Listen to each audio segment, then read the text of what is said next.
ذی الحجہ کے اسی مہینے کے 18 تاریخ کو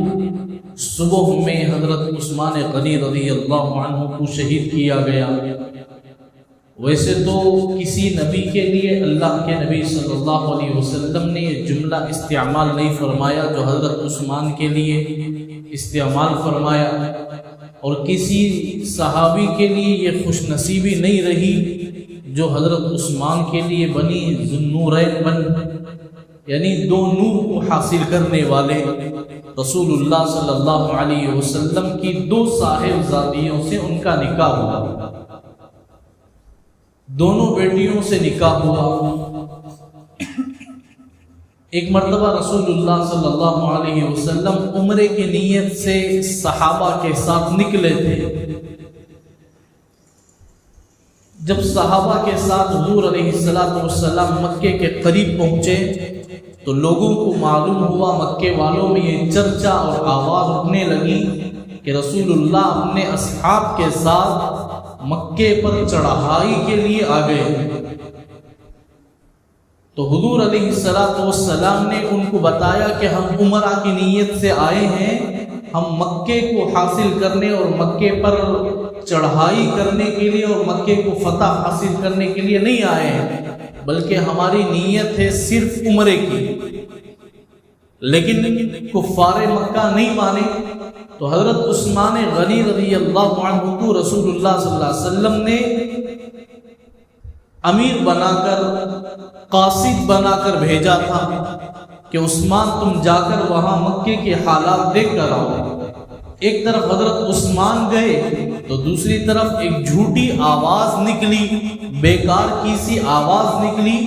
یہ آواز رسول اللہ صلی اللہ علیہ وسلم کے کان مبارک تک پہنچی اور صحابہ بھی پریشان تھے اور رسول اللہ بھی پریشان تھے۔ فرمایا کہ عثمان کو مکے والوں نے شہید کر دیا، حالانکہ شہید نہیں کیے تھے، جھوٹی خبر تھی۔ جھوٹے لوگوں نے رسول اللہ صلی اللہ علیہ وسلم کو تکلیف پہنچانے کی نیت سے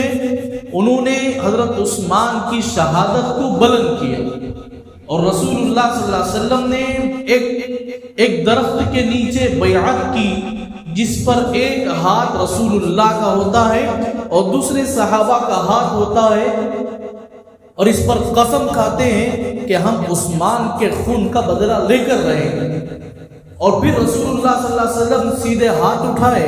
اور دوسرا ہاتھ خود رسول اللہ کا تھا، اور فرمانے لگے کہ یہ میرا ہاتھ ہے اور یہ عثمان کا ہاتھ ہے، حالانکہ حضور کا ہاتھ ہی ہے۔ لیکن اللہ کے نبی صلی اللہ علیہ وسلم نے فرمایا عثمان میں تجھ سے بھی بیعت کرتا ہوں، میں تجھ سے بھی وعدہ لیتا ہوں، میں تیرے خون کا بدلہ لے کر رہوں گا۔ اللہ کے نبی صلی اللہ علیہ وسلم تو یہ آواز پہنچنے پر صحابہ سے رسول اللہ صلی اللہ علیہ وسلم نے اور حضور علیہ السلام نے صحابہ کو بیعت دی اور کہنے لگے کہ ہم قرآن یہ قسم کھاتے ہیں کہ ہم عثمان کا خون کا بدلہ لیں گے۔ قرآن پاک کہتا ہے لقد صدق اللہ لقد رضی اللہ عن المؤمنین اذ یبایعونک تحت الشجرہ۔ درخت کے نیچے بیٹھ کر رسول اللہ صلی اللہ علیہ وسلم نے صحابہ سے بیعت کی اور قسم کھائی اور وعدہ کے ساتھ کہنے لگے کہ ہم عثمان کے خون کا بدلہ لے کر رہیں گے۔ پھر بعد میں پتا چلا کہ حضرت عثمان صحیح سلامت رہے، آپ کو شہید کیا نہیں گیا، اور آپ کو بہترین طریقے سے مہمان نوازی کی گئی۔ پھر حضرت عثمان رضی اللہ عنہ کی اس خبر کو سن کر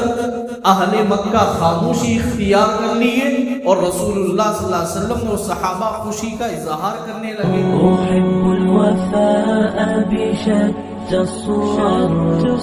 أحب الوفي الأمين الأغر